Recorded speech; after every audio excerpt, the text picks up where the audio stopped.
Hey guys, tonight we're going to slip into a story that begins with something you probably know too well.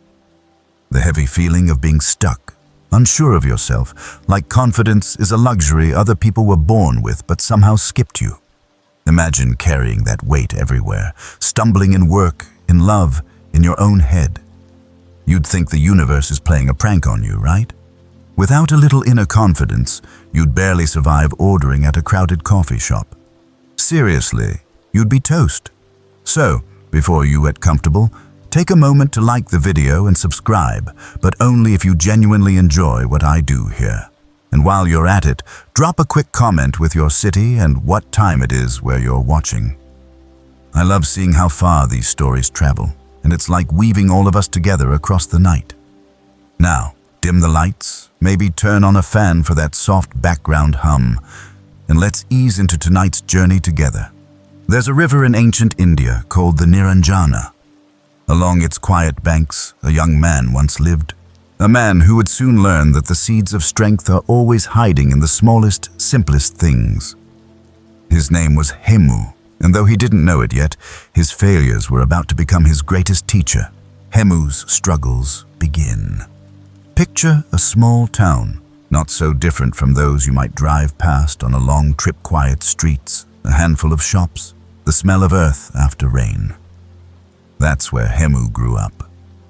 He was just another kid, sometimes reckless, sometimes lazy, but with a good heart. His early years weren't unusual. He had the love of his parents, the chatter of friends, and the kind of carefree days where the biggest problem was whether the clouds would ruin a game outside. But life doesn't wait forever before testing you. One season, when storms rolled heavy across the sky, everything changed. Rain slammed against rooftops, lightning cracked, and the winds were strong enough to rip branches from the trees. Hemu's mother stepped out to bring in their cattle, slipped on the soaked ground, and fell. The injury left her unable to walk properly again. Overnight, the cheerful woman who kept the household running became bound to her bed, her laughter replaced by sighs. The family tried everything. Local healers, borrowed money, whispered prayers, but nothing truly worked. And soon the boy became the man of the house. He needed to earn, to provide, to hold together the pieces of a life that felt like it was slipping apart. Hemu went from place to place, looking for work. He carried bricks at construction sites, tried his hand at farming, even begged for odd jobs in the market. But every attempt ended the same way, a few days of hope, followed by rejection. Bosses scolded him for mistakes, accused him of being careless, or simply told him he wasn't the right fit. Each dismissal cut a little deeper, until his sense of worth was almost gone. Maybe you know that feeling, the weight of responsibility pressing on your chest while your efforts keep collapsing. It's like bailing water from a sinking boat with your bare hands. And with every failure, Hemu's confidence shrank further. His nights were restless, his thoughts heavy. He'd tell himself, maybe I'm not meant for anything. It's a thought more common than people admit.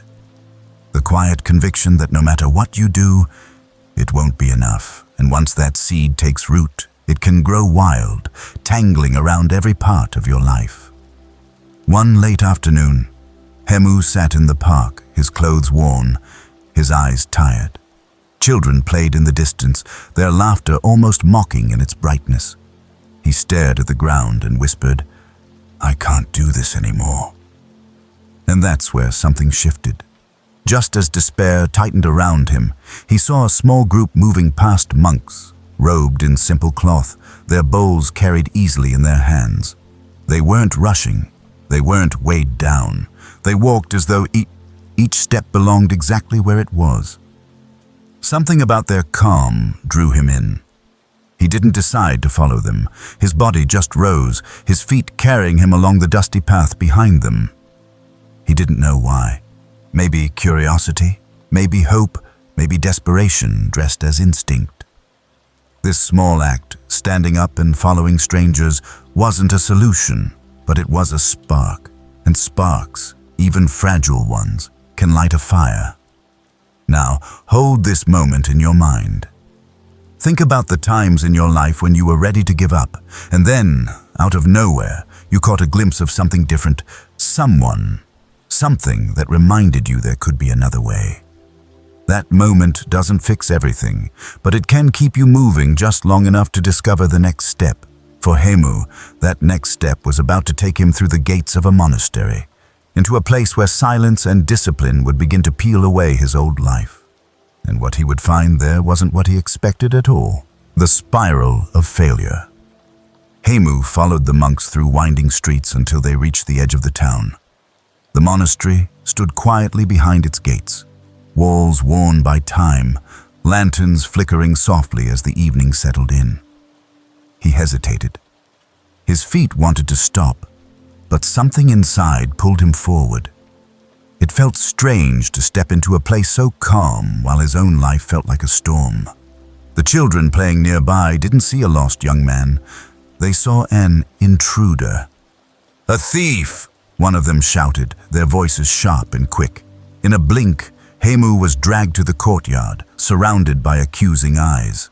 Panic rose in his chest, but instead of running, he dropped to his knees. Hands pressed together, voice shaking, he begged, "I'm no thief. I'm just a man who has nothing left. My mother is sick. I have no work, no skills, no future.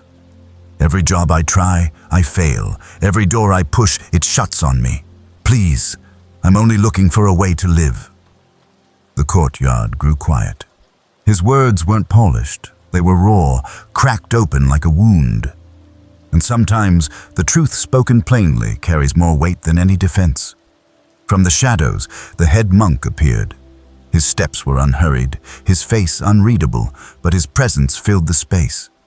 He raised a hand, silencing the children, and walked to where Hemu knelt. For a long moment he said nothing, only studied the young man's trembling frame. Then, with a voice both gentle and firm, he said, "Stay here for 10 days. Do exactly as I tell you. Nothing more, nothing less. In those 10 days, your confidence will return, and your life will begin again." 10 days. The words felt impossible.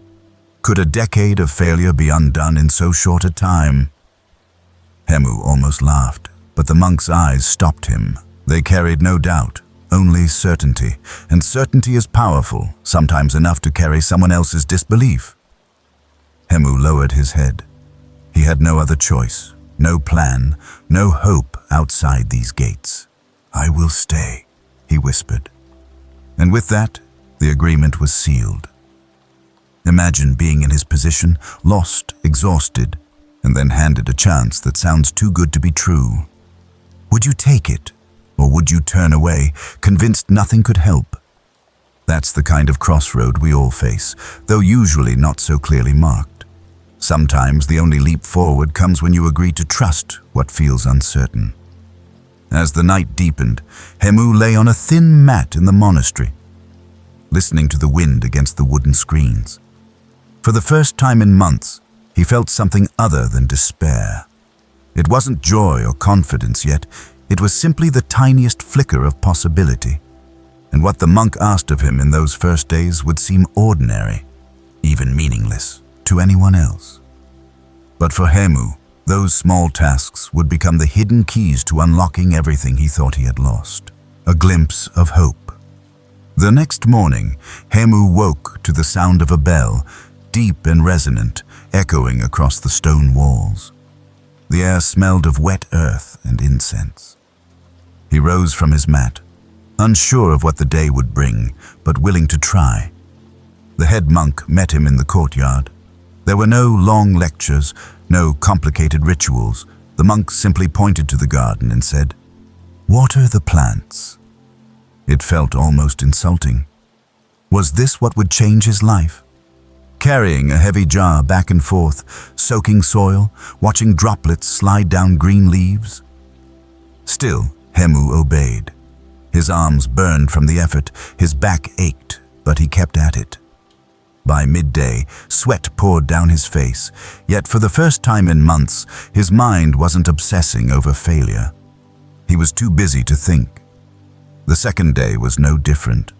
More water, more aching muscles, more silence. But something began to shift. He noticed how the soil darkened, how thirsty plants seemed to rise after each pour. In that small act, he saw proof that effort, even quiet effort, had an effect. It was a lesson disguised as labor. On the third day, the monk gave him a different task: walk into the village, carry the begging bowl, and return with food. Hemu's pride screamed against it. To stand before strangers and ask for rice felt humiliating. Yet hunger and obedience pushed him forward. Some villagers gave generously, others sneered, a few ignored him completely. With each encounter, he learned to endure the sting of judgment without collapsing. By the fourth day, he was calmer. His steps were slower, steadier. He no longer rushed to prove himself. He simply did the work, one moment at a time. And though he didn't realize it yet, each act was carving out a new kind of strength, patience, humility, focus. That evening he sat in the courtyard again, staring at the lantern light flickering against the walls. He whispered, "I don't understand. I came here to learn how to live. All I've done is chores. My mother is still sick. I am still poor. How does this help me?" His voice was heavy with doubt. The head monk sat beside him, his gaze steady. "Do not mistake simplicity for emptiness," he said. "The work is the teaching. Every bucket of water, every grain of rice you receive, every moment of silence, it is shaping you. You cannot see it yet, but you will." Hemu wanted to argue, but deep down, something in him softened. For the first time, he considered that maybe the problem wasn't the work, but the way he had always dismissed it. Think about that for yourself. How many times have you brushed off the small, simple things because they didn't feel important enough? The truth is, those are often the very things that shape the ground beneath our feet. Comment with one small act you know you've been overlooking in your own life. Sometimes naming it is the first step to finally giving it the respect it deserves. Hemu didn't know it yet, but the real lessons were about to begin. The monk had tested his patience, his pride, and his endurance. Now, he was ready to share the teachings that would not only change Hemu's life, but could change yours too. 7 steps to rebuilding the confidence he thought he had lost forever. 10 days offered. By the 5th morning, the rhythm of the monastery had already begun to seep into Hemu's bones. Bells rang at dawn, tasks were given without explanation, silence stretched like a canvas across every corner. He was tired, but different, less frantic, more grounded. That afternoon, the head monk called him to sit.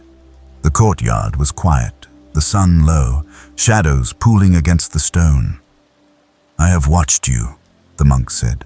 "I have seen how you work, how you respond, where your mind runs."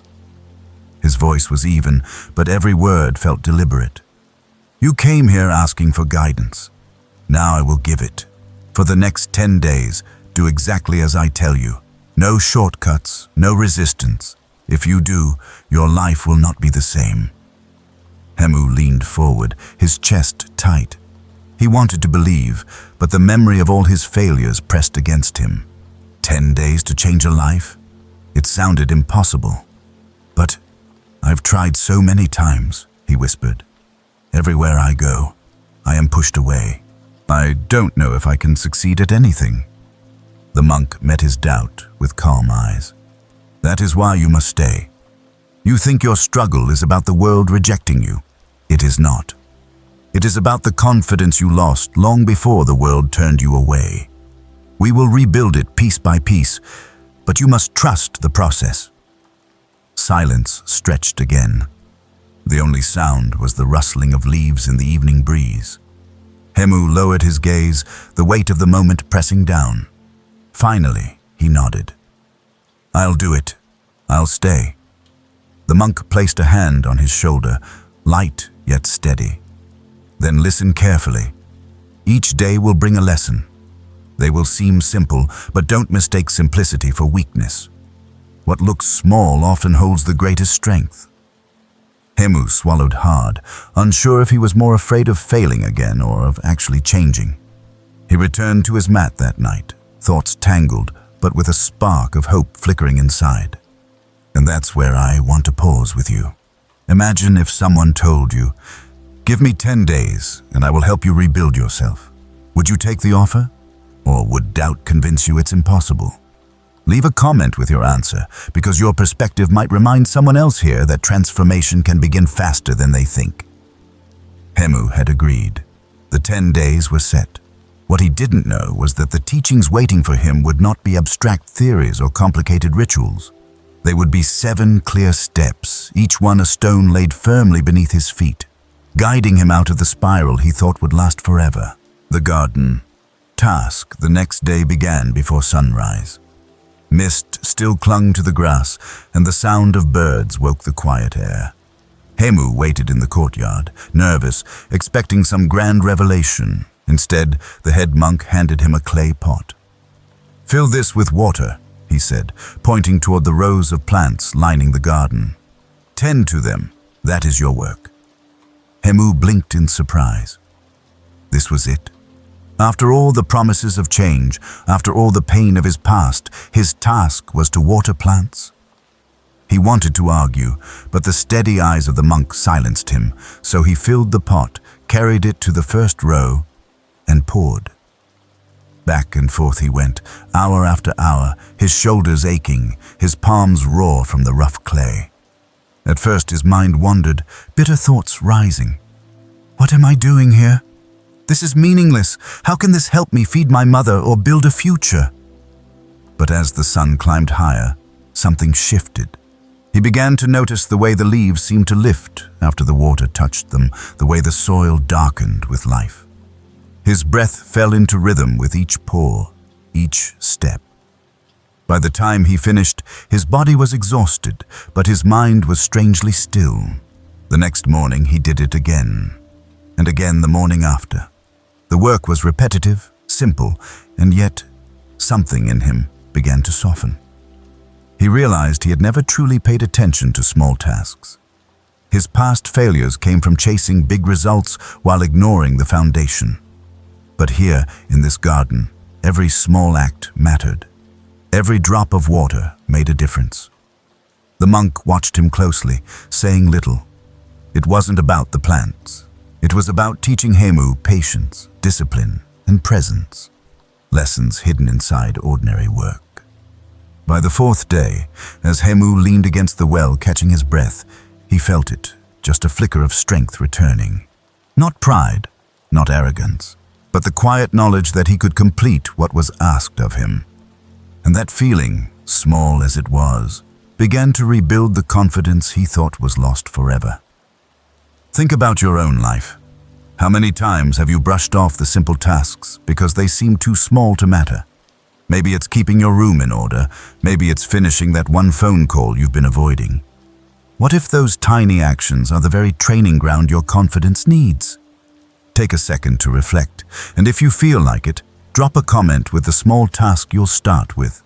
Your answer might inspire someone else listening tonight. For Hemu, the garden was just the beginning. The monk had tested his willingness to act without question. Next, the lesson would cut deeper, challenging not only his patience, but his pride, as he was sent out with nothing but a begging bowl in his hands. The begging bowl.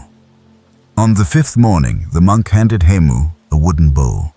Its surface was smooth, worn from years of use. "Today," the monk said, "you will walk into the village. You will ask for food. Whatever you bring back, we will share." Hemu froze, his stomach twisted. Asking strangers for food felt like lowering himself even further than he already had. Pride burned in his chest, that stubborn voice whispering, "I've already failed so many times. Must I now beg like a child?" But the monk's calm gaze offered no room for protest. So, with hesitant steps, Hemu took the bowl and walked. The village was alive with chatter. Merchants called out their prices, children darted between stalls, and the smell of roasted bread lingered in the air. Hemu stood at the edge, gripping the bowl, his throat tight. The first person he approached glanced at him, frowned, and walked away. The second scolded him, "Young men should work, not beg." The words stung like a slap. He almost turned back, ashamed. But then, an older woman looked at him with gentle eyes. She placed a handful of rice into his bowl without saying a word. The weight of it was small, but for Hemu, it felt like something more like mercy. Encouraged, he kept going. Some villagers ignored him, some mocked him, but a few gave enough to fill the bowl halfway. Each rejection hurt, but each act of kindness reminded him not everyone's judgment defined his worth.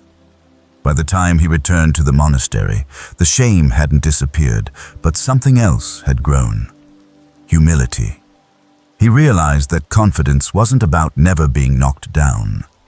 It was about standing anyway, holding steady even when others turned away. That evening, the monks shared the food he had gathered. No one scolded him, no one mocked him.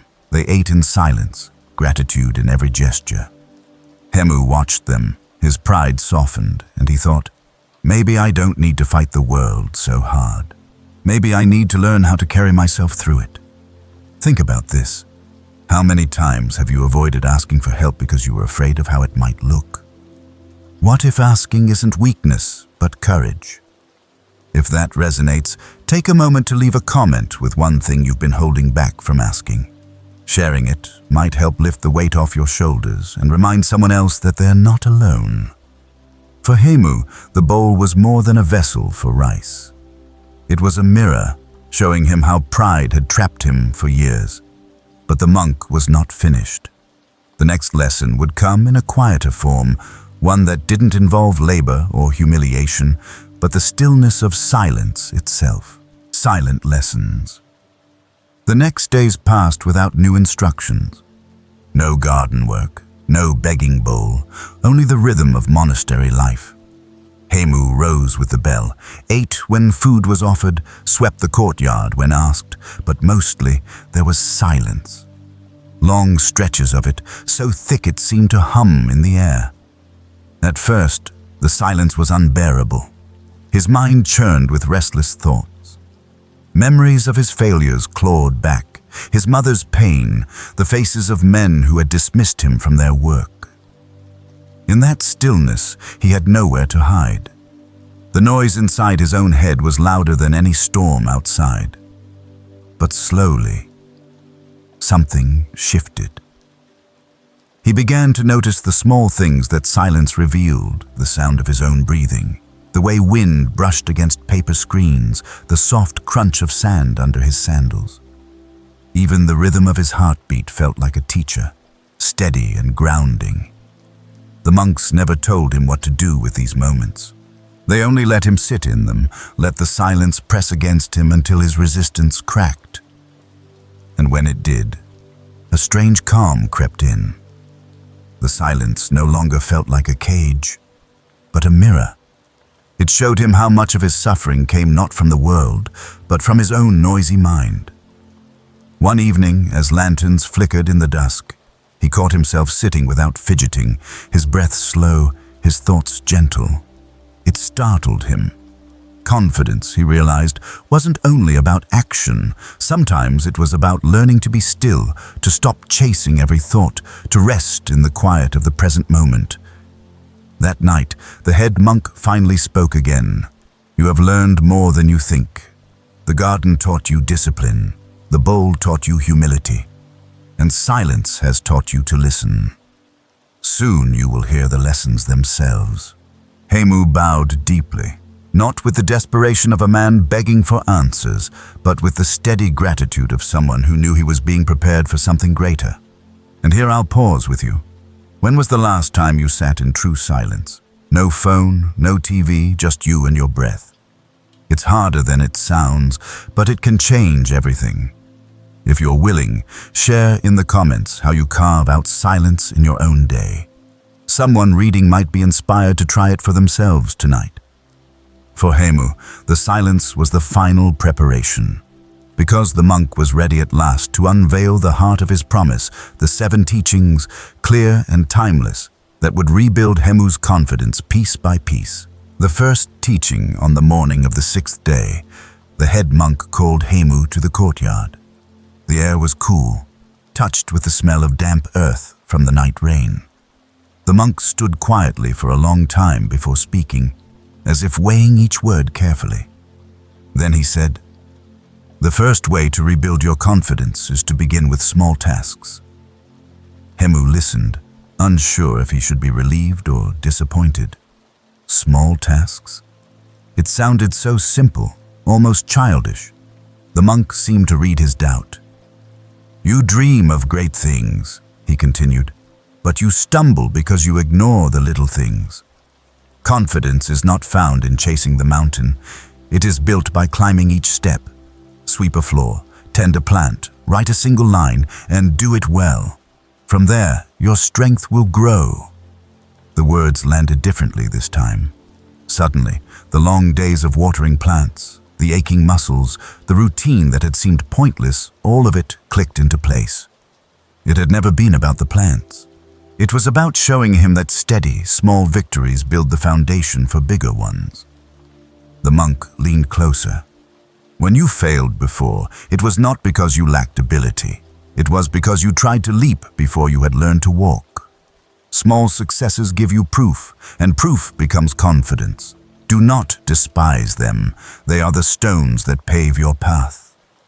Hemu lowered his head, ashamed of how often he had brushed off simple work, how he had treated small efforts as beneath him. Maybe that was why each failure had crushed him so deeply he had no base to stand on.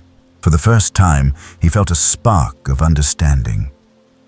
Think about your own life. What small task have you been ignoring because it seemed too minor to matter? Maybe it's cooking a meal, finishing a book, or just making your bed each morning. But what if that small act could be the first brick in rebuilding your confidence? If you're open, share one small task you'll commit to in the comments. Sometimes it's those tiny promises kept to ourselves that change everything. The monk did not smile, but there was a softness in his eyes. "This is only the beginning," he said. "One lesson alone is not enough. Tomorrow, I will teach you the second way, the power of practice. And that lesson will show you how confidence is sharpened, not once, but over and over again." The power of practice. The next day, the monk summoned Hemu once more. The sun was just climbing over the horizon, brushing the monastery walls in soft gold. The monk's voice was steady as always, but today there was a sharper edge to it. "The second way to build your confidence," he said, "is through practice, not once, not twice, but over and over until the act becomes part of you." Hemu shifted uncomfortably. He had always hated repetition. In his past jobs, he rushed through tasks, impatient to prove himself, but the monk continued. "Knowledge alone is not enough. You can read about the sword, study its shape, admire its steel. But until you hold it, swing it, stumble with it, you will never become a warrior. Practice transforms mistakes into strength. Without it, failure will repeat. With it, failure becomes your teacher." The words stung because they were true. Hemu remembered every time he had quit too soon, when he gave up after being corrected, when he decided he wasn't cut out for something because he didn't master it immediately. He realized now that his lack of practice had robbed him of growth. The monk gestured to the courtyard. "Take this broom. Sweep until your arms ache. Sweep until the bristles wear thin. Notice how your body adjusts, how your movements become smoother. Each repetition is a step forward, even if no one applauds." So Hemu swept. The first hour clumsy, the second more fluid, the third strangely calming. By evening, the ground gleamed, and Hemu's arms burned. Yet there was a quiet pride in him. For once, he hadn't run from the task. He had stayed with it until the end. That night, as he sat cross-legged, the monk said, "This is why practice matters. Each time you repeat, your mistakes shrink, your skill grows, and your confidence rises. Avoid practice, and doubt will always win. Embrace it, and nothing can shake you. take a moment here for yourself. What is something in your life that you quit too quickly because it didn't come easily? A skill, a habit, a dream you left behind. What would happen if you gave it another try, not once, but daily, with patience? Share it in the comments, because your reflection might give courage to someone who feels like quitting tonight. Hemu listened carefully, his heart steady. For the first time, he didn't feel like a boy begging for answers. He felt like a student beginning to see. And the monk was far from finished. The next lesson would force Hemu to turn his gaze inward, to confront not the world around him, but the truths within himself. Know yourself. The following morning was unusually still. No wind stirred the trees, no birds sang in the branches. It was as if the world had paused to listen. Hemu sat waiting, his hands folded, his heart steady after days of silent discipline. The head monk approached slowly and lowered himself onto the mat across from him. His eyes were calm, but there was something piercing in them. "The third way to confidence," he began, "is to know yourself. Without this, every other lesson will collapse like a house without foundation." Hemu frowned, unsure. He thought he already knew himself. He knew his failures, his hunger, his frustrations, but the monk shook his head. "No, you know only your pain. You do not know your strengths. You do not know your weaknesses. And when you are blind to yourself, others will always see more clearly than you.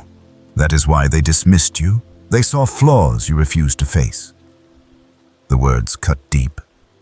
Hemu remembered each rejection, each boss who had shaken their head, unimpressed. He had thought the world was cruel, unfair, conspiring against him, but maybe, just maybe, it was him who hadn't been honest with himself. The monk leaned forward. To know yourself is not to condemn yourself. It is to see clearly. A swordsman who does not know his weak grip will be disarmed. But if he knows it, he can train it, strengthen it, and no one will take advantage of it again. In the same way, when you see your weaknesses, they become less dangerous, and when you see your strengths, you can stand taller in them.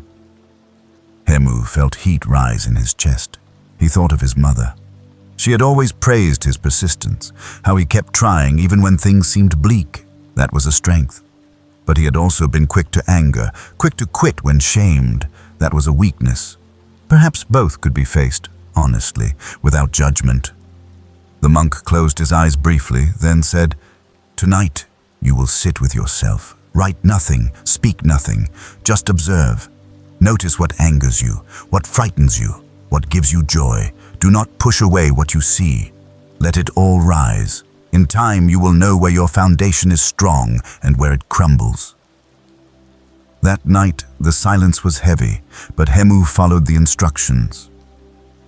He sat alone, breathing slowly. Thoughts came sharp and fast. Memories of mistakes, words that still burned, moments of shame. He did not run from them. He let them pass through him like shadows across stone. And beneath them, he found glimpses of things he had forgotten. Times he had helped his mother with gentleness. Times he had finished a task when others gave up. Small but real strengths, buried under years of doubt. When dawn came, his eyes were tired, but his chest felt lighter. For the first time, he wasn't running from himself. He was beginning to see. This is where you and I pause together. Think about it. How often do you avoid looking too closely at your own life? We fear our flaws because we believe they define us, but what if facing them was the very key to confidence? Tonight, take a moment to sit quietly, even 5 minutes, and simply notice.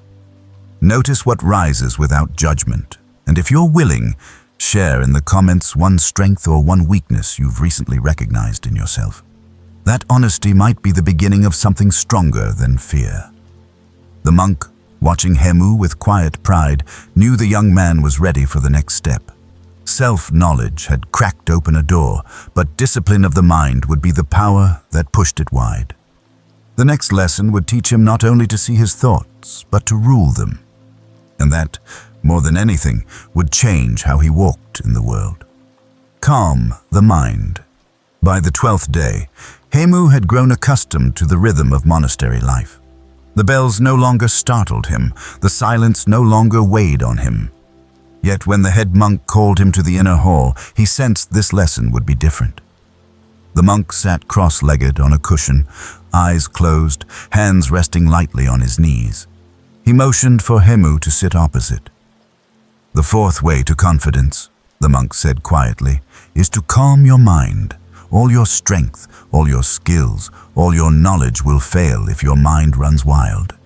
You can be the strongest man in the room, yet a single anxious thought can undo you. But when your mind is calm, your steps are steady, and confidence follows like a shadow."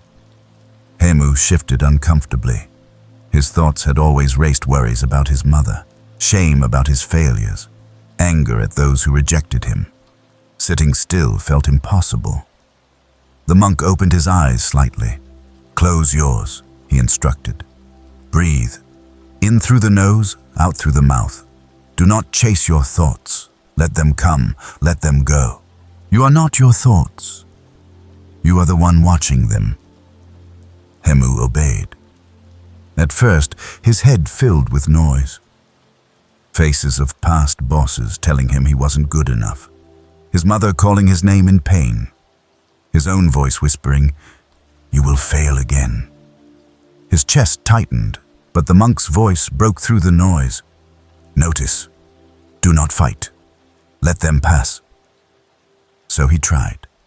Each thought came like a wave crashing against him, but instead of drowning, he let the waves roll back into the ocean. Slowly, his breath grew deeper, his shoulders loosened. The storm in his head quieted just enough for him to feel something new space. Space between him and the noise. Minutes passed, or maybe hours, he couldn't tell. When he opened his eyes, the hall felt brighter, as if the lanterns had burned cleaner. The monk gave a small nod. "This is the doorway. The more you practice, the more stillness you will find. And when your mind is calm, you cannot be easily shaken.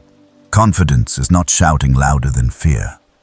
It is standing steady in silence, no matter how loud the world becomes." That night, Hemu sat by the river. The water moved gently, carrying the reflection of the moon. He breathed slowly, watching the ripples expand and fade. For the first time in years, his thoughts were not chains, they were clouds drifting across a wide sky. He smiled to himself, small and quiet.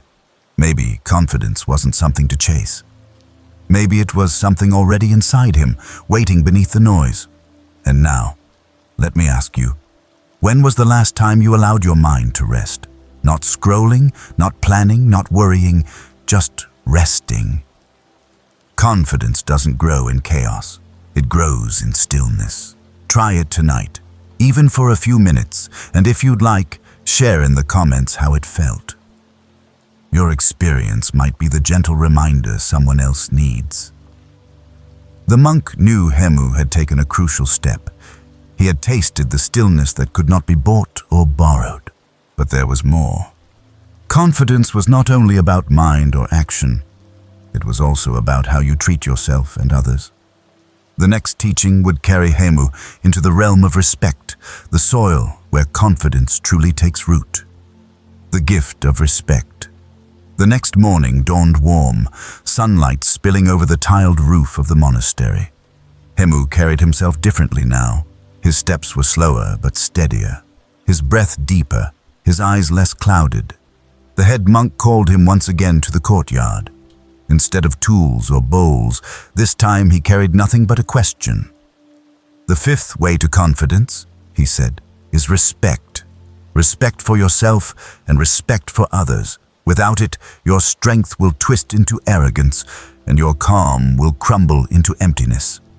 Confidence grows where respect is planted." Hemu tilted his head, unsure. He thought respect was something given by others, not something he gave himself. The monk seemed to sense his confusion. "Think of how you have spoken to yourself all these years," the monk continued. When you failed, you told yourself you were worthless. When you were rejected, you believed you deserved nothing. That is not respect, it is harm. And when you harm yourself with your own words, your confidence dies before it even begins.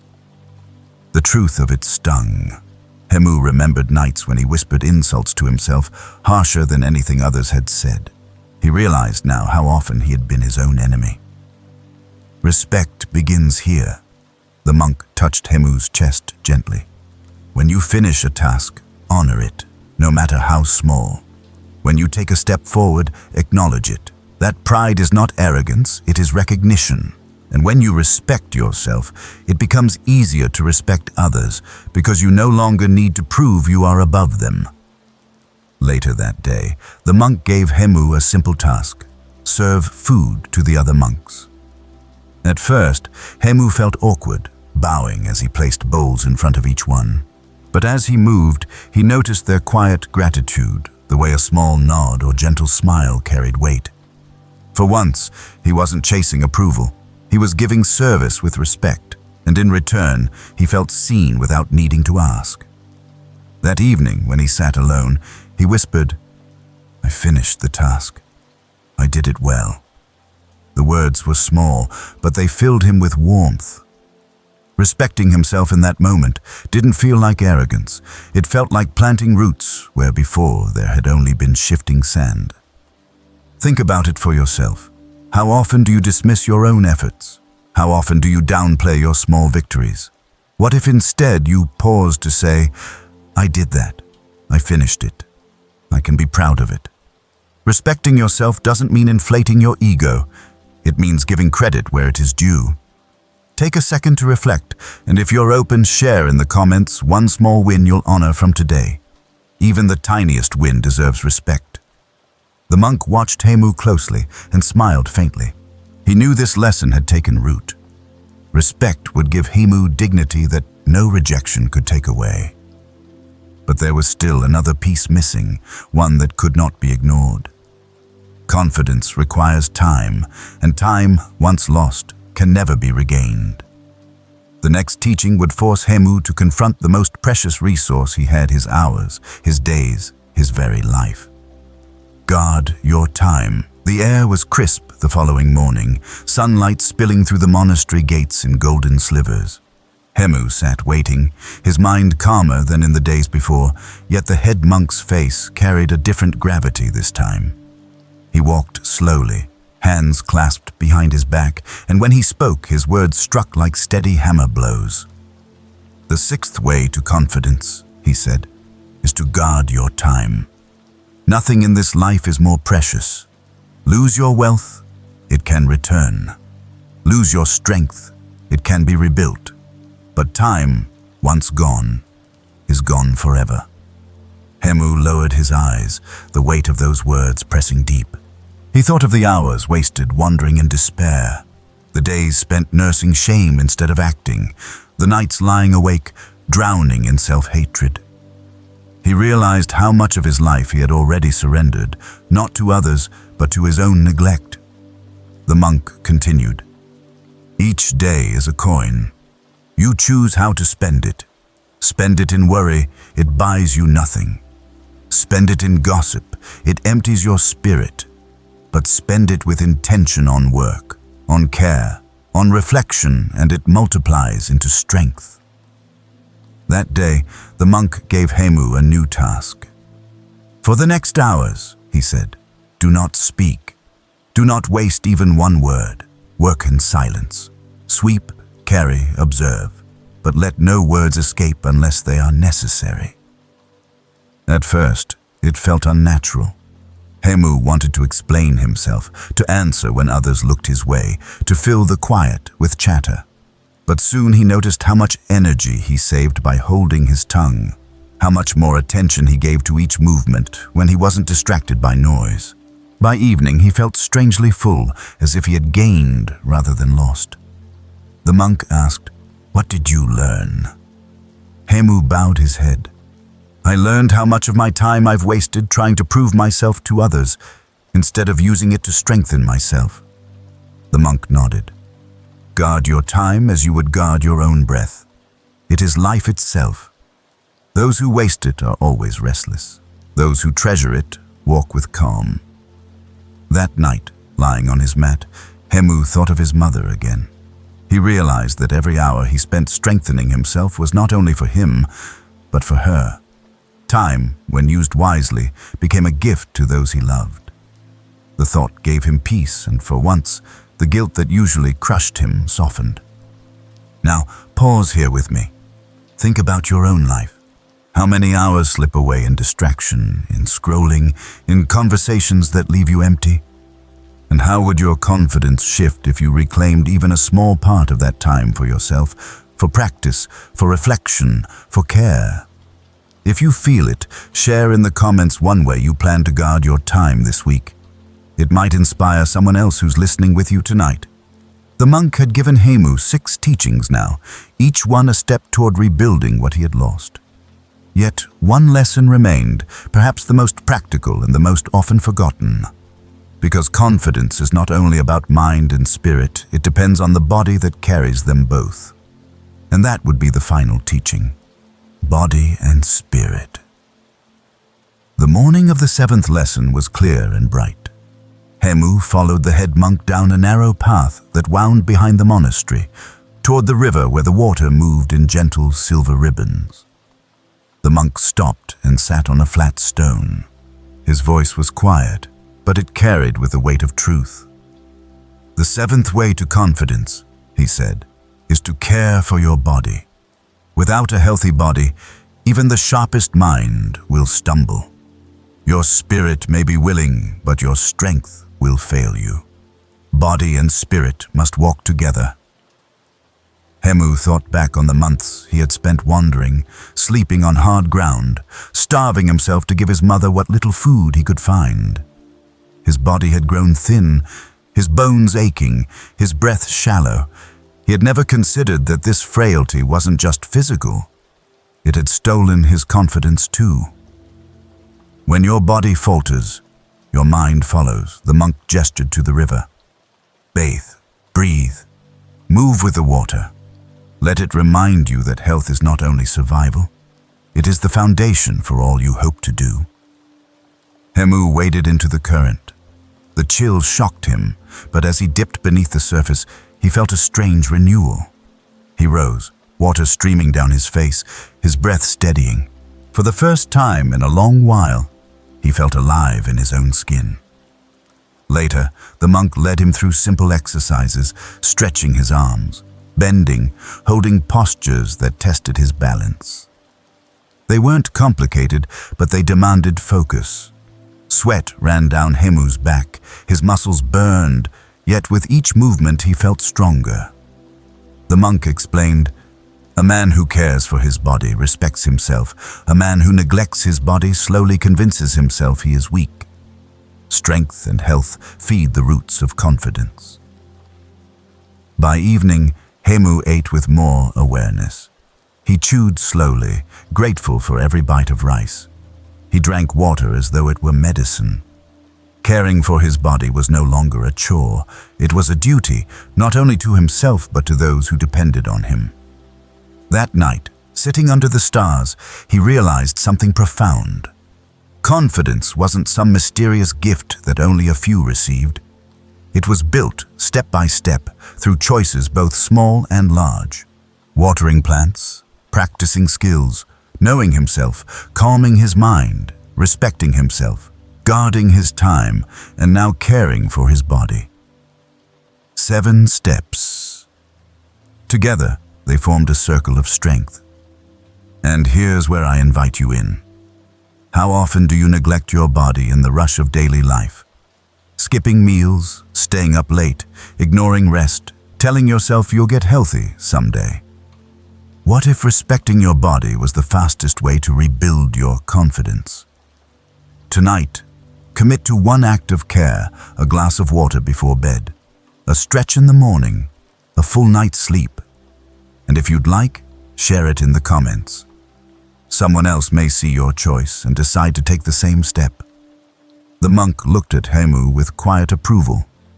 "You have walked through 7 doors," he said, "and now you can see the circle complete. But remember, knowing these lessons is not enough. Living them is what matters. Hemu bowed deeply, gratitude filling his chest. He knew the 10 days were nearly over. But something told him his journey was only beginning. Because the real test would not be inside the monastery walls, it would be in the world waiting just beyond them. The circle.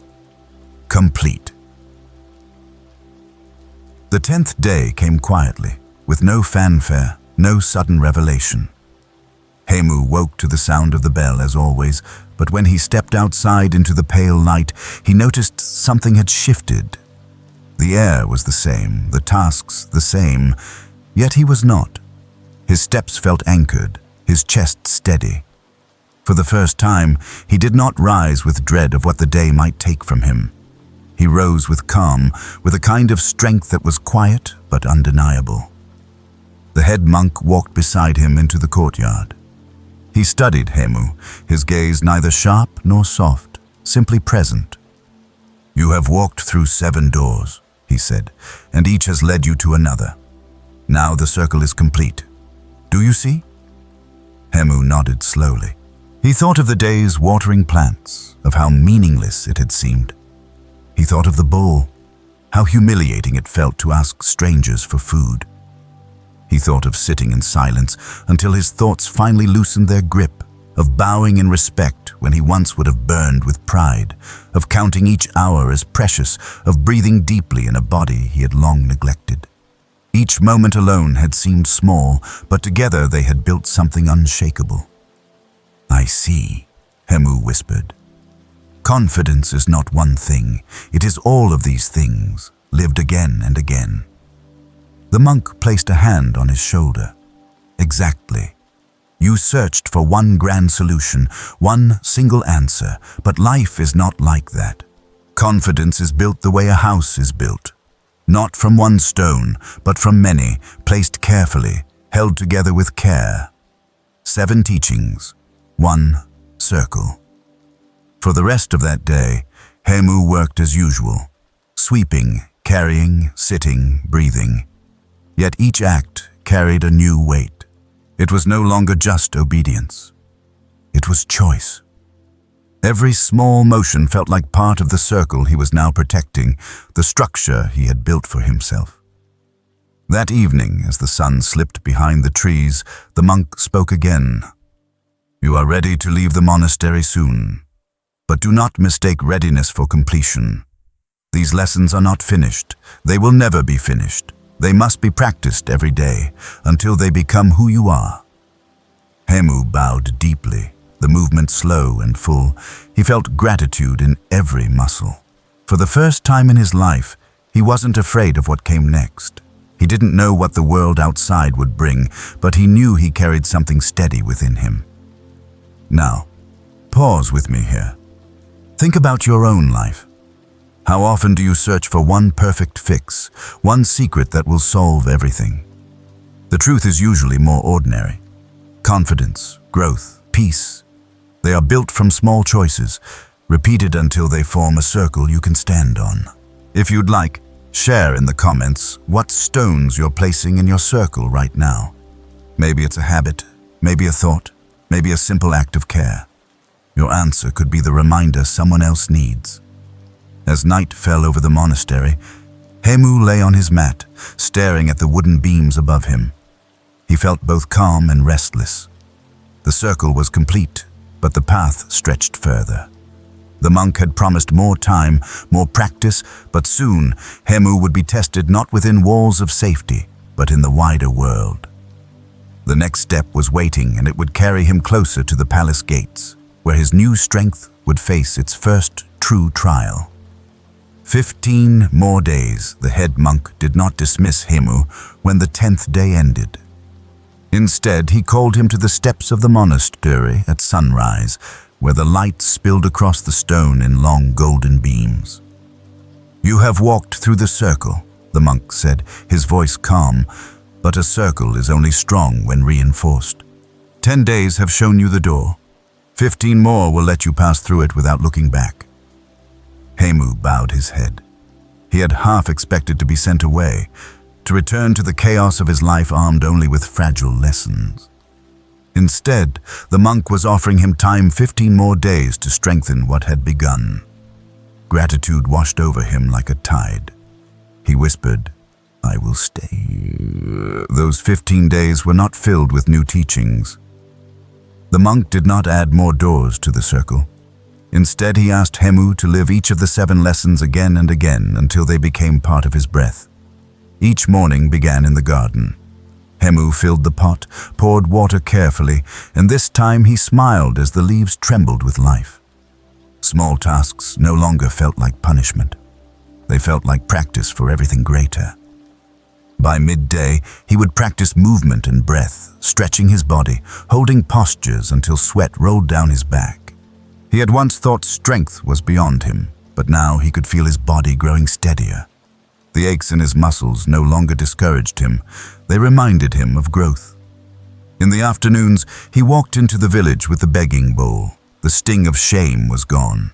He no longer saw it as humiliation, but as connection. Each grain of rice he received was not charity, but trust, a reminder that life is shared. His steps through the crowded streets grew lighter, his eyes no longer downcast. Evenings were for silence. He sat cross-legged, the steady rhythm of his breath anchoring him. His thoughts still rose, some sharp, some painful, but they no longer ruled him. He watched them come and go, like clouds drifting across an open sky. The silence was no longer frightening, it was freedom. Before sleep, he reflected on his day, honoring the small victories, respecting his effort, noticing where he had used his time well and where he had wasted it. Some nights he wept quietly, not from despair, but from relief that he no longer needed to run from himself. By the end of those 15 days, the transformation was visible. His shoulders squared, his voice steadier, his movements sure. The other monks treated him not as a guest, but as one of their own. Even the children who once called him a thief now smiled and greeted him without suspicion. Confidence had not arrived like a lightning strike. It had settled in slowly, layered through repetition, through respect, through choice. Hemu carried it not as a loud declaration, but as a quiet truth in his bones. Pause here and think with me. If you gave yourself 15 days, not years, not decades, just 15 days, to practice small, intentional habits, how different could you feel? What would change in the way you carry yourself? Share in the comments what habit you choose for those 15 days. You may inspire someone else to begin their own circle of practice. When the 15th day ended, the head monk stood before him once more. "You are ready," he said. "Not because you are finished, but because you are steady. Now it is time for the world to see what you have built inside. Tomorrow, you will leave this place and walk toward the palace." Hemu bowed deeply, heart racing. The monastery had been his cocoon. Beyond its gates waited the true test of his lessons. Would they hold against the weight of the world? The next sunrise would begin the trial he could no longer avoid. Facing the palace. The morning Hemu left the monastery, the air was cool and sharp, filled with the smell of dew on the grass. He carried no riches, no possessions, only the simple robe the monks had given him and the lessons carved into his bones. The head monk stood at the gate, hands folded. "Remember," he said softly, "the circle is inside you now. Wherever you walk, you carry it." Hemu bowed low, his forehead brushing the ground. When he rose, the monk's steady gaze lingered on him like a blessing, and then the gates closed behind. The road to the palace stretched long, dusty, and full of noise. Merchants shouted, oxen groaned under carts, children darted through crowded lanes. Once this chaos would have tightened Hemu's chest, but now he breathed evenly, letting the noise wash over him without shaking his core. Every step was steady, each one a reminder that he was not the same man who had once wandered these streets in despair. The palace gates loomed tall, carved with patterns that shimmered in the sunlight. Soldiers stood in formation, eyes sharp, spears gleaming.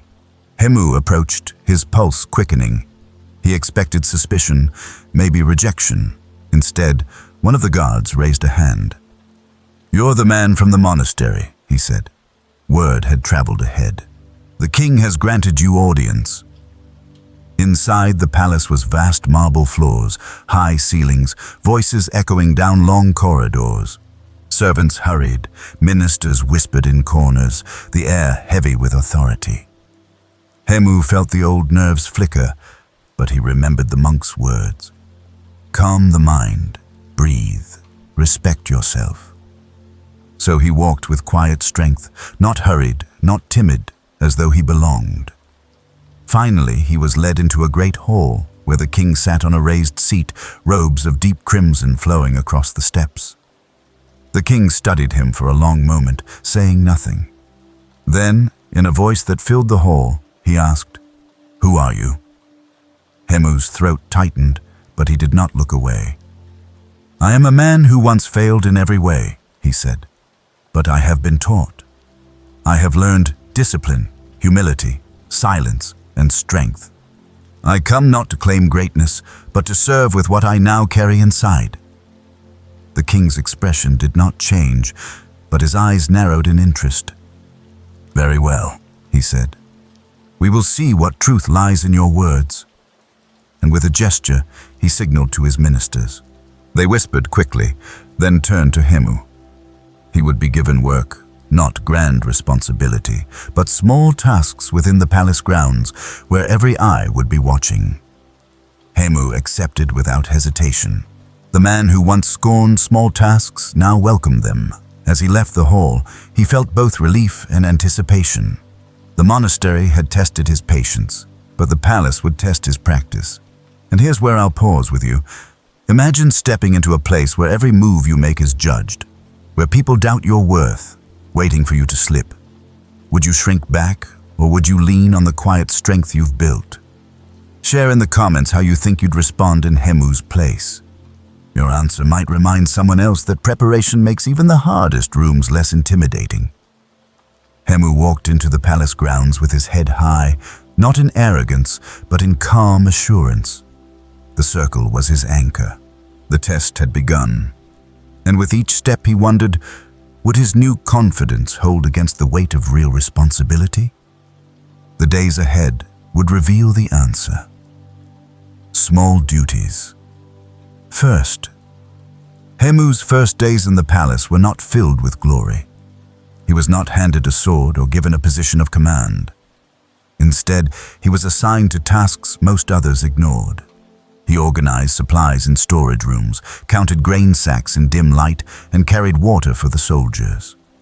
To many, these were jobs too small to notice, but to Hemu, they felt strangely familiar. He remembered the garden, the plants that had taught him patience. He remembered the bowl, the silence, the sweeping. These small tasks were not beneath him anymore. They were his training ground, again. At first, some of the palace workers sneered. "The monk's boy," they whispered. "Let's see how long before he fails like the rest." Their words might have once cut deep, but now Hemu let them pass, like clouds across the sky. He focused on the work. If he swept a floor, he swept it clean. If he counted supplies, he double-checked with care. He treated every task as if it mattered. Slowly, others began to notice. Mistakes that once would have slipped by were caught and corrected.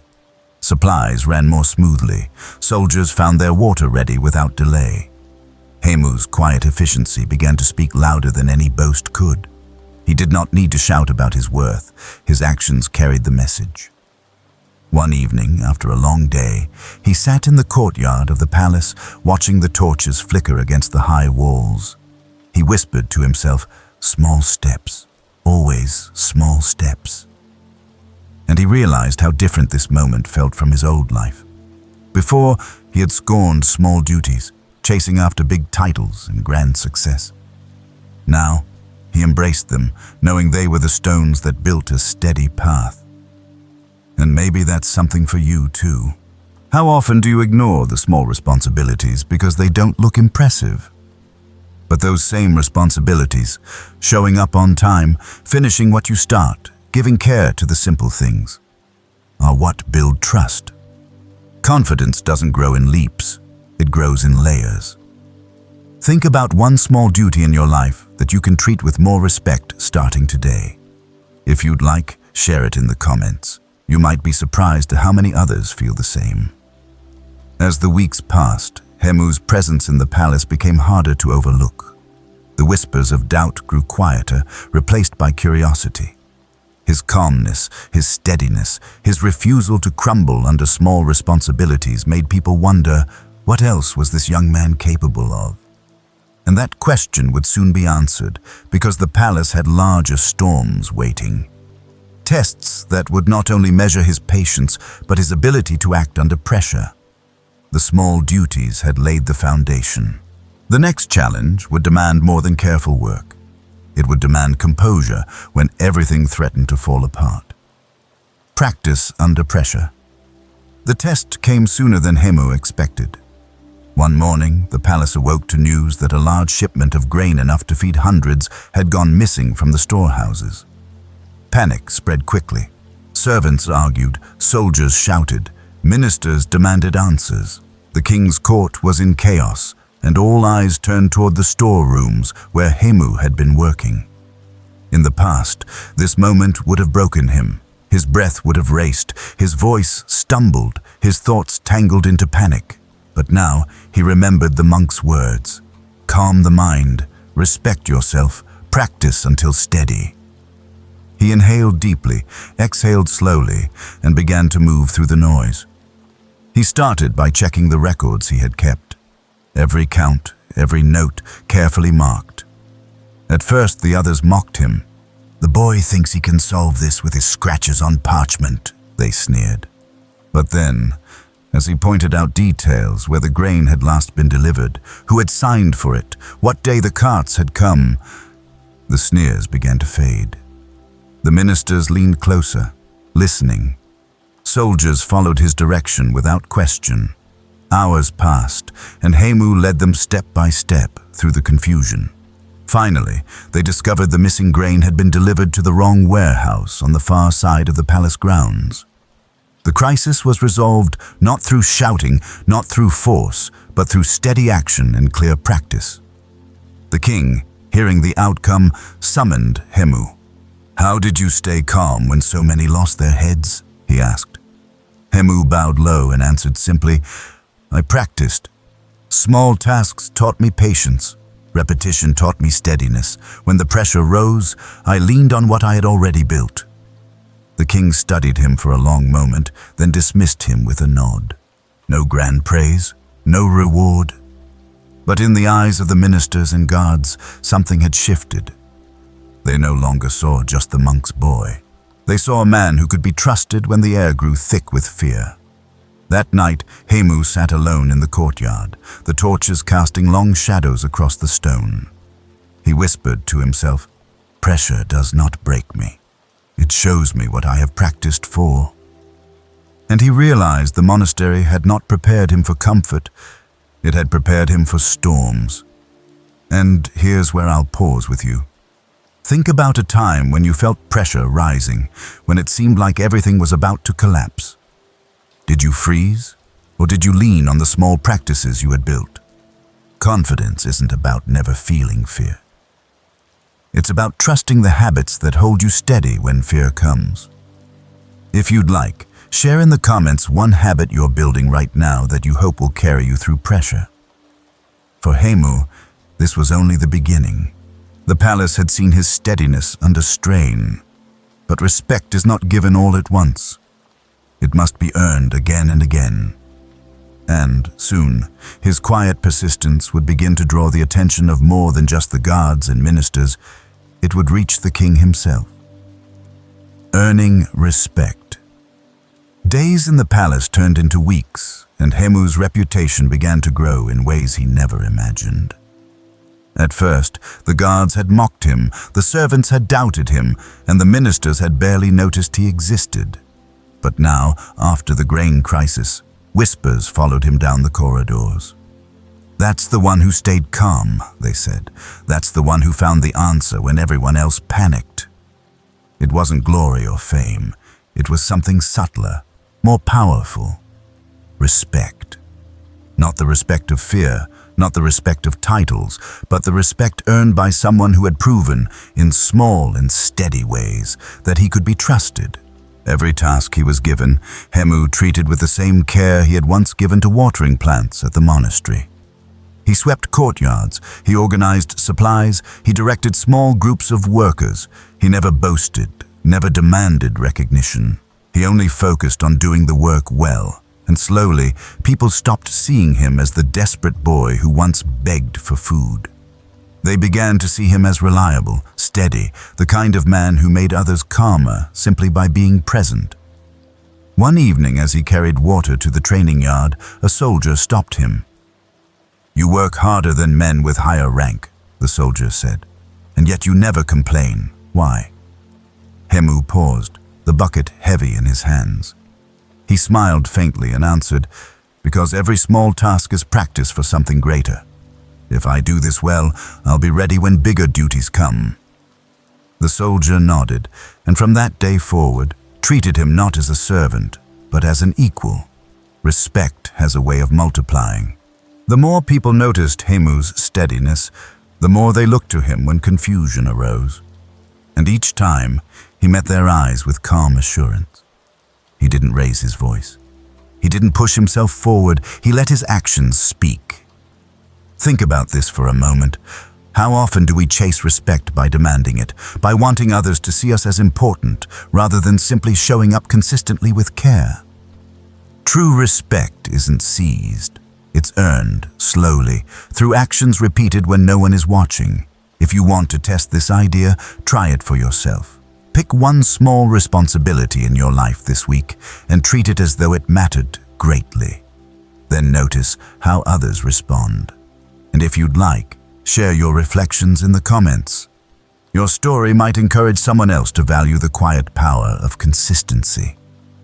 By the time the month ended, even the palace ministers who once sneered at him began to soften.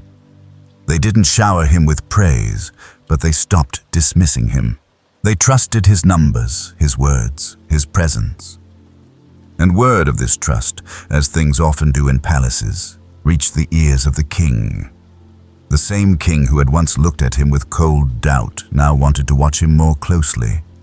The true test was coming, not just tasks in storerooms or courtyards, but responsibilities that touched the heart of the kingdom itself. The king notices.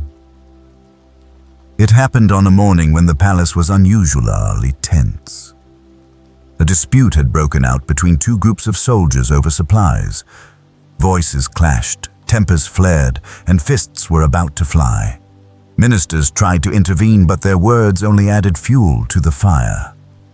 The courtyard swelled with anger, and for a moment it seemed like the peace of the king's household might fracture into chaos. Hemu was there, carrying water jars, when the shouting rose. In the past, he would have shrunk back, afraid of the noise, unwilling to be noticed. But now, he stepped forward. He didn't shout over the men. He didn't try to prove himself. Instead, he lifted one jar high and poured the water slowly onto the ground. The sound of the stream cut through the shouting. Heads turned, voices faltered. "Look," Hemu said calmly, "you are spilling your energy the way I spill this water wastefully. If you keep throwing it away, soon you'll have nothing left to drink." The men blinked, stunned by the unexpected metaphor, then fell into silence. Some laughed nervously, others lowered their fists. In that moment, the fight dissolved. What Hemu didn't know was that the king had been watching from a balcony above. He had seen not just the outburst, but how a single man without rank or weapon had turned a storm into stillness with nothing but composure. Later that day, Hemu was summoned. The king's hall was vast, pillars rising high, tapestries heavy with gold. Hemu bowed low, his heart beating steady. The king studied him in silence. "I saw what you did this morning," the king said at last. You stopped men twice your size without force. Tell me, where does this strength come from?" Hemu hesitated, then answered honestly. "It comes from failure, my lord. I failed so often I lost all faith in myself, but I was taught to begin small, to practice, to know myself, to calm my mind, to respect, to guard time, and to care for my body. Piece by piece, these built something I did not have before. Now, when anger rises or fear presses close, I return to those lessons. They steady me." The king leaned back, eyes narrowed in thought. "Most men who enter this palace demand to be noticed. You did not demand, you earned, and that is why you caught my eye." For a moment, the hall was silent except for the soft crackle of torches. Then the king spoke again. "You will remain here. I want to see how far these lessons carry you. Serve faithfully, and we will find greater duties for you yet." Hemu bowed again, humility in every movement. He did not feel pride swelling in his chest, only gratitude. For the first time, he sensed that his path was opening in ways he had once thought impossible. Now, pause with me. How often do you think respect comes only from big, dramatic gestures? The truth is, real influence, GP, is born from calm presence and consistent action. The king noticed Hemu not because he shouted the loudest, but because he stayed steady when others lost themselves. Think about where you can practice that steadiness in your own life. And if you'd like, share in the comments what situation you wish you could meet with calm instead of chaos. The king had seen enough to place trust in him, but trust, once given, carries weight. Soon, Hemu would be handed a responsibility unlike anything before. A duty that would test not just his patience, but his ability to lead. The quiet steps he had taken so far were about to carry him into a role of true command. Commander's mantle. The summons came at dawn, when the palace was still wrapped in quiet. A messenger bowed before Hemu and said, "The king requests your presence." Hemu followed through the long marble corridors until he stood once more in the great hall.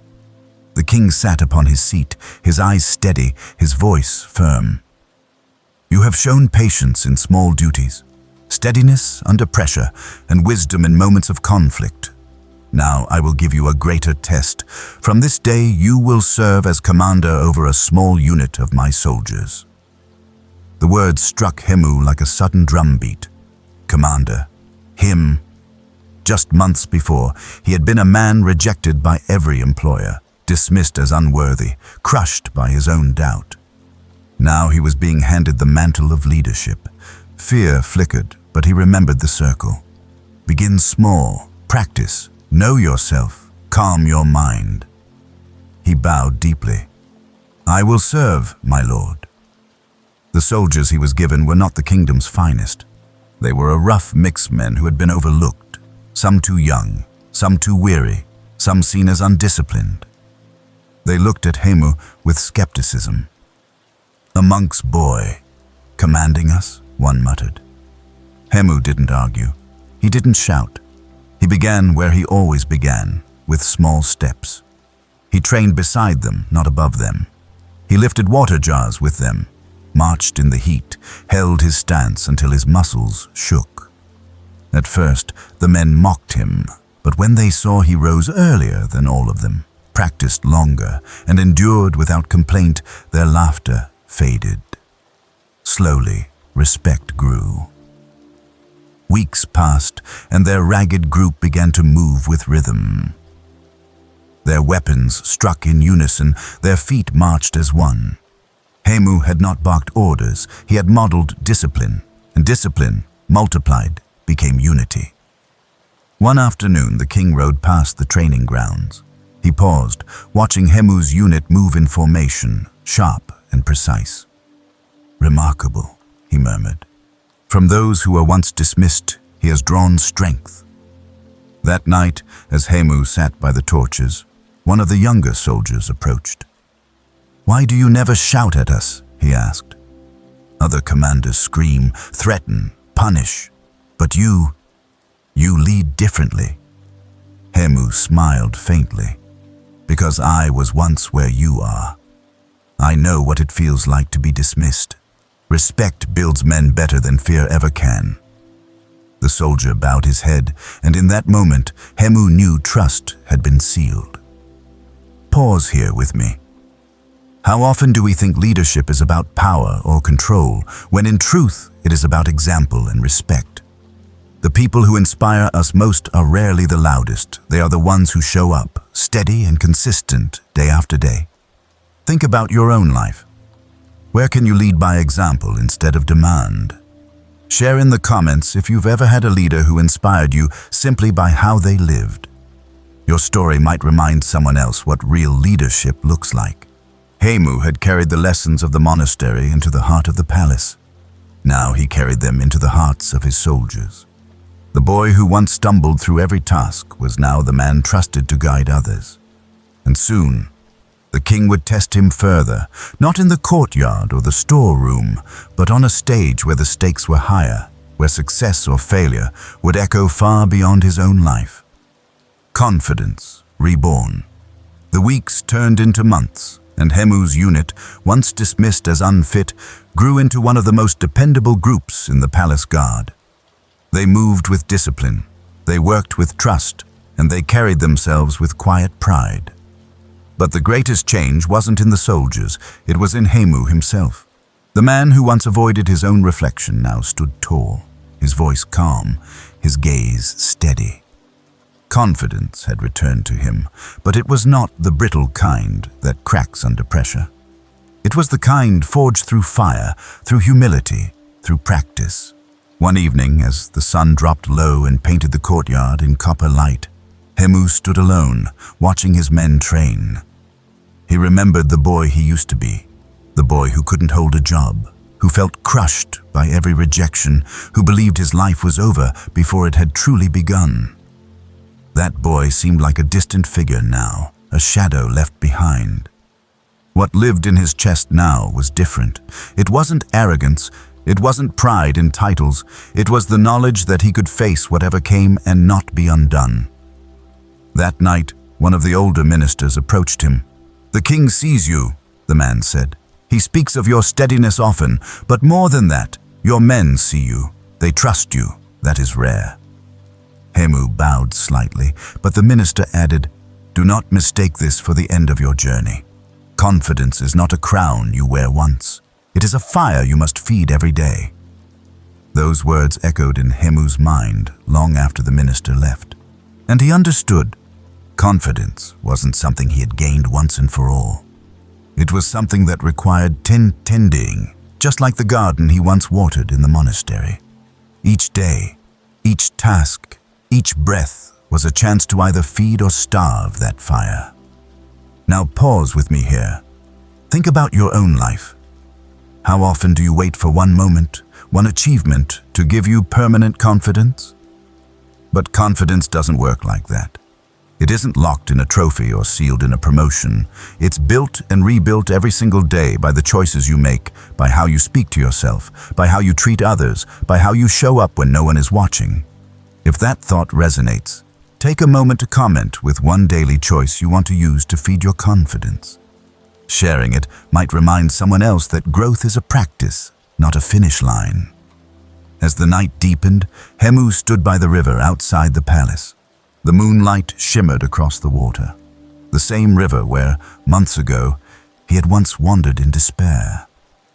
Now he looked at its endless flow and saw a reflection of himself, not broken, but moving forward, steady and strong. His confidence had been reborn, not as something fragile, but as something that flowed quietly, persistently, like the river itself. But the river never stops, and neither does life. The palace had become his proving ground, yet the world beyond still waited with larger tests. And soon, he would be asked not only to lead, but to reflect, to remember where he had come from, and to carry those lessons into the future. The story was not ending.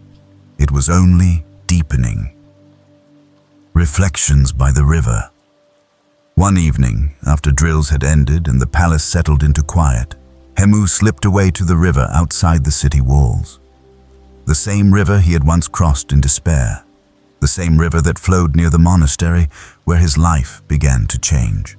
He stood at the edge, watching the moon ripple across the water's surface. The current moved steadily, never rushing, never hesitating, carrying everything forward. He crouched and dipped his hand into the cool stream. The water slid through his fingers, and with it came memories of carrying that heavy clay pot in the monastery garden, of stumbling under the weight of shame as he held the begging bowl, of sitting cross-legged in silence until his thoughts finally loosened their grip. Each memory was like a stone in the circle the monk had spoken of, each one part of the foundation that carried him here. For a long time, he just breathed. The palace walls had given him respect, his men had given him trust, and the king had given him responsibility. But here, by the river, he remembered what the monk had given him, himself. The boy who once hated his own reflection had become a man who could look into the water and see more than failure. He could see growth, resilience, and a confidence that flowed steady. Like the current before him, a gentle wind stirred the surface, scattering the moon's reflection. Hemu smiled faintly. "So even the brightest light can bend," he whispered, "but the river keeps moving." He realized that setbacks would still come, doubts would still rise, but they no longer had the power to stop him. He had learned to flow with them, to let them pass without losing his shape. And maybe that's something for you tonight. Think of your own life as a river. How often do you freeze at every obstacle, believing the journey has ended? The truth is, rivers bend, rivers rise, rivers fall, but they do not stop. Neither should you. If you're willing, share in the comments what river in your life you are learning to flow with instead of fighting against. Someone else may see your words, and remember they too can keep moving. As Hemu rose to leave, he glanced once more at the water, carrying its endless reflection under the stars. He knew he would return here often, not for answers, but for reminders. The river was a mirror of the life he now carried within, steady, patient, unbroken. But the night was not finished. The river gave him peace, yes, but the world still demanded action, and soon he would carry these lessons not only in reflection, but in how he guided others. The next step would not be about him alone. It would be about sharing the teachings he had once received, turning his story into a path others could walk. The lessons? For you, Hemu returned from the river that night with a calm heart, but also with a thought that weighed on him. The 7 teachings had carried him from the edge of despair to the steadiness of leadership. Yet what use were they if he kept them only for himself? The monk had not poured wisdom into him so he could hoard it. Wisdom is not a treasure to lock away. It is a lamp meant to light the path for others. The next day he gathered his men in the courtyard after training. They sat cross-legged, still sweaty from drills, some curious, some skeptical. Hemu looked at them quietly before he spoke. "You know me now as your commander," he said, "but once I was a man who could not hold a single job. I failed everywhere I went. I had no confidence, no purpose. Then I was taught 7 simple ways that saved me. Tonight, I want to share them with you." He spoke of beginning small, of treating even the most ordinary task as a chance to grow. He spoke of practice, of repeating until skill became second nature. He told them to know themselves, both strengths and weaknesses, because blindness is the enemy of growth. He reminded them to calm the mind, to steady their breath when storms came. He spoke of respect for self and others as the soil where confidence grows. He urged them to guard their time, not to waste the coins of their lives on what empties them. And finally, he told them to care for their bodies, because without health, even the strongest will falter. The men listened in silence. Some shifted uncomfortably, unused to such words, but others nodded, their eyes softening, as if something inside them recognized the truth. One younger soldier raised his hand. "Do these lessons work for everyone?" he asked. Hemu smiled. They worked for me when I had nothing. They can work for anyone who is willing to live them. That night, as the men rested, Hemu felt lighter. Sharing the teachings had not weakened them, it had strengthened him. He realized confidence grows not just by living the lessons, but by passing them on. Each time they are spoken, they root themselves deeper in the one who carries them. Now, pause with me. Think about this in your own life. How often do you learn something valuable, only to keep it quietly to yourself? What if sharing it with even one other person gave it new life inside you? Consider it tonight. What lesson, what piece of wisdom have you received that you could pass along? If you're ready, share it in the comments. Someone else may be waiting for the words you carry. As the torches burned low, Hemu whispered a prayer of gratitude to the monk who had given him the 7 teachings. He understood now that they were never his alone. They were seeds meant to spread, and soon he would not just share them as words. He would help his men weave them into daily practice, turning theory into action until their confidence, too, began to grow. The next step would be about practice, not just his, but theirs. Your daily practice. The following week, Hemu began something new with his soldiers. Instead of starting their day with weapons drills or long marches, he gathered them in the courtyard at dawn. The sky was still pale, the air cool with mist, and the men sat in silence, shifting uncomfortably. They were used to sweat and shouting at sunrise, not quiet. Hemu stood before them and said, "Strength is not only in your arms or your swords, it is in your habits. The lessons I shared are not meant to be remembered only in words. They are meant to be lived daily, until they shape who you are." So he began to guide them. The first task of each morning was something small, sweeping a section of the courtyard, repairing gear, or carrying water. "Treat it as though it matters," he told them. At first they rolled their eyes, but soon they noticed the difference. A broom swept with care left the stones gleaming. A repaired strap on armor meant safety in battle. Small things mattered. Then came practice. Hemu drilled them not just in combat, but in repetition of movement, in steady breath. Again, he would say when their strikes grew sloppy. Again, when their stance wavered.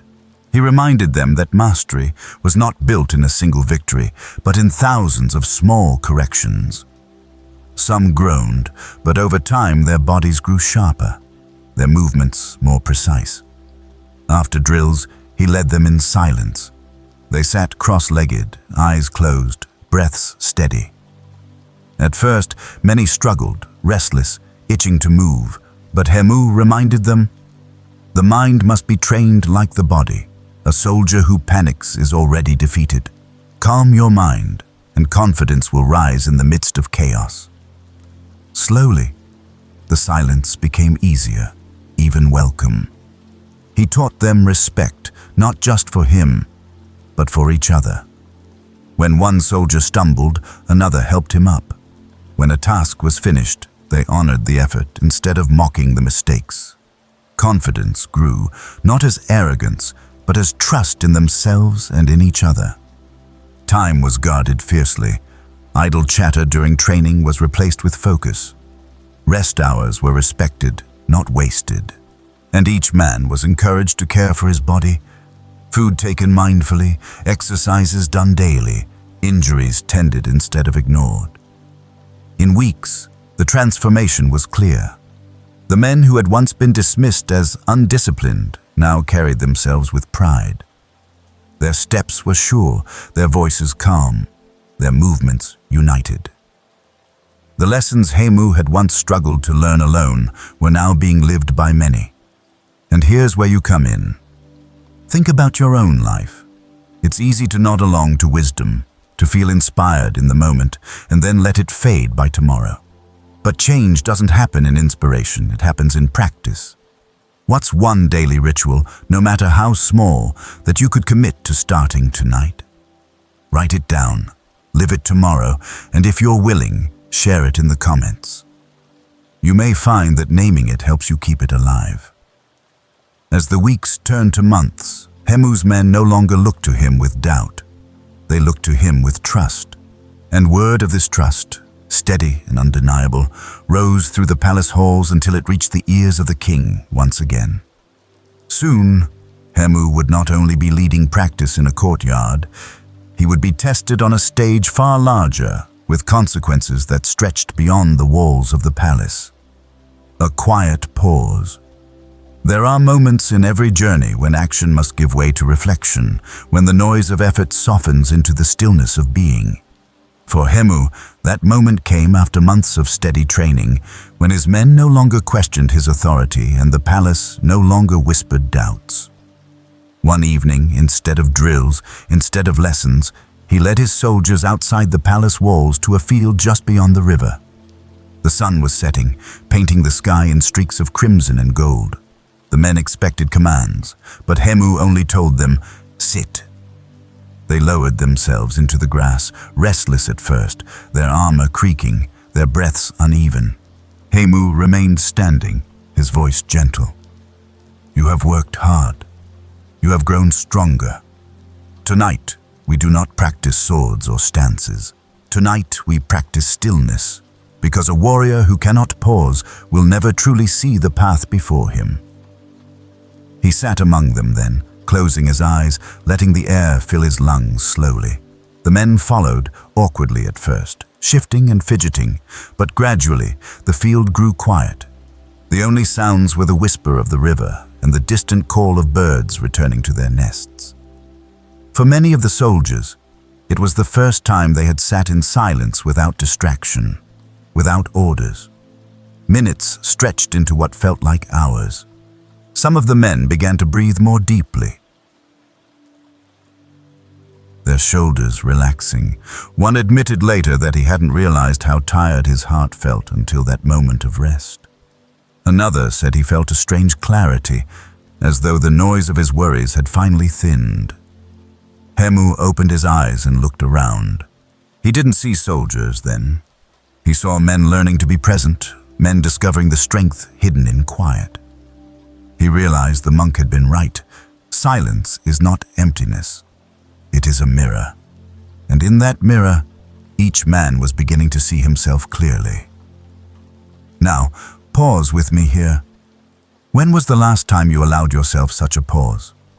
Not sleep, not distraction, not noise, just sitting still, breathing, noticing the moment as it is. In our restless lives, we treat stillness as wasted time, when in truth it may be the most necessary practice of all. If you feel it, share in the comments how you create space for pause in your own day. Your words may remind someone else that it's okay to slow down. When the soldiers finally rose, something in them had shifted. They walked back to the palace quieter, calmer, as though carrying a secret strength in their chests. Hemu knew they had taken another step, not through sweat or drills, but through silence. But the quiet would not last forever. Life always moves forward, testing what you have learned, pulling you back into motion, and soon, both Hemu and his men would be asked to step beyond reflection into action once more, facing challenges where the lessons of silence, respect, and discipline would be tested against the weight of reality. The closing whisper. The seasons had shifted by the time Hemu felt the full circle of his journey. The palace courtyard, once a place where he carried buckets and swept floors, now echoed with the synchronized steps of soldiers he had trained. The boy who had once been mocked as a failure now stood quietly in command, his presence enough to steady those round him. Yet he knew his journey was never about titles or praise. It was about the whisper of lessons that had reshaped his life. One evening, as the torches flickered low, Hemu gathered his men after training. He did not give them another drill. He did not hand out commands. Instead, he spoke softly, almost as if to himself. "Confidence is not thunder," he said. "It is not the shout that demands attention. It is the whisper that carries you through each moment, steady and unbroken." It lives in how you treat small tasks, in how you return to practice, in how you look honestly at yourself, in how you steady your mind, in how you respect and guard what matters, and in how you care for the body that carries you. The men listened, their faces lit by firelight. They had heard his teachings before, but this time something felt final, like the words were settling into the bones of their lives. Hemu looked at them not as soldiers, but as men who, like him, had once doubted themselves.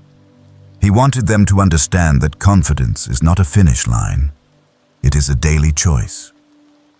Afterward, as silence settled, one of the younger soldiers asked, "And if we forget? If we fall back into old ways?" Hemu smiled faintly. "Then you begin again. Confidence is not lost forever when it slips. It waits for you each time you return to the small, steady steps." Pause here with me. How often do you believe that one mistake, one failure, erases all your progress? The truth is, nothing is erased. Every effort leaves a trace, every lesson stays within you. Falling is not the end. It is simply the chance to rise again. Think about one place in your life where you've been too harsh with yourself. And if you'd like, share it in the comments, along with one way you plan to begin again. Your openness may help someone else see that they're not alone. That night, as the men drifted to rest, Hemu stood alone by the river once more. The water reflected the stars, carrying them endlessly forward. He whispered to the current, "I will not forget." For him, the lessons were no longer just words from a monk. They were his life. And as he breathed deeply, he felt the weight of doubt lift from his shoulders, replaced by a quiet certainty that would stay with him forever. But the story was not only about Hemu. It was also about you, the listener in the stillness of night, letting these words drift through your thoughts.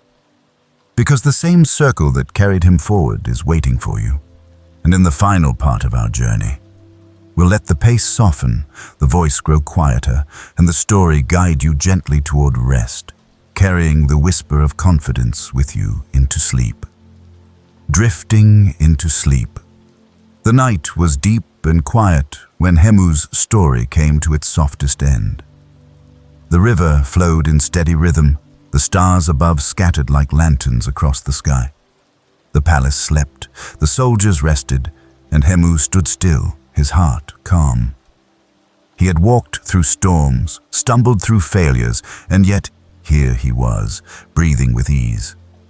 The circle was complete, not because life would no longer test him, but because he had learned how to meet those tests without losing himself. Confidence, he understood now, was never about the applause of others. It was about the silent moments when no one was watching. Watering a plant, lifting a bowl, sweeping a floor, sitting in stillness, bowing in respect, guarding his hours, tending his body. Each choice, small and quiet, had built him into a man who could stand tall without needing to shout. As he looked into the water's reflection, he whispered, "The river does not hurry, yet it reaches the sea." The words carried him back to that boy who once believed he was nothing. He wished he could place a hand on that boy's shoulder and tell him, "Be patient, you are not broken, you are becoming, and now as you listen, maybe you feel the same truth stirring inside you. You are not defined by your failures, nor by the doubts that have whispered against you. You are defined by the small steps you choose, by the practice you keep, by the respect you give yourself, by the way you rise again after falling. Confidence is not something you must chase. It is something you build, stone by stone, breath by breath, night by night. So let your body grow heavy now. Let your breath slow, deeper, easier. Let the day slip away like water running off smooth stones. Imagine yourself sitting beside that river, moonlight on the water, the air cool and safe. Each lesson of Hemu's journey drifts toward you, not as commands, but as gentle reminders. Begin small. Practice. Know yourself. Calm your mind. Respect yourself. Guard your time. Care for your body. 7 whispers to guide you, even as you rest. If you feel ready, take a moment before sleep to share in the comments which of these 7 whispers you want to carry with you into tomorrow. Your words might be the soft nudge someone else needs as they listen in their own quiet corner of the night. The river moves on, steady and sure, and you too will keep moving in your own rhythm with your own quiet strength. As the stars fade and your eyes grow heavy, let this story dissolve into dreams. The next journey, waiting in another night, will carry us further still, but for now, there is nothing to do, nowhere to go, except here breathing, resting, safe. End of script. Sweet dreams.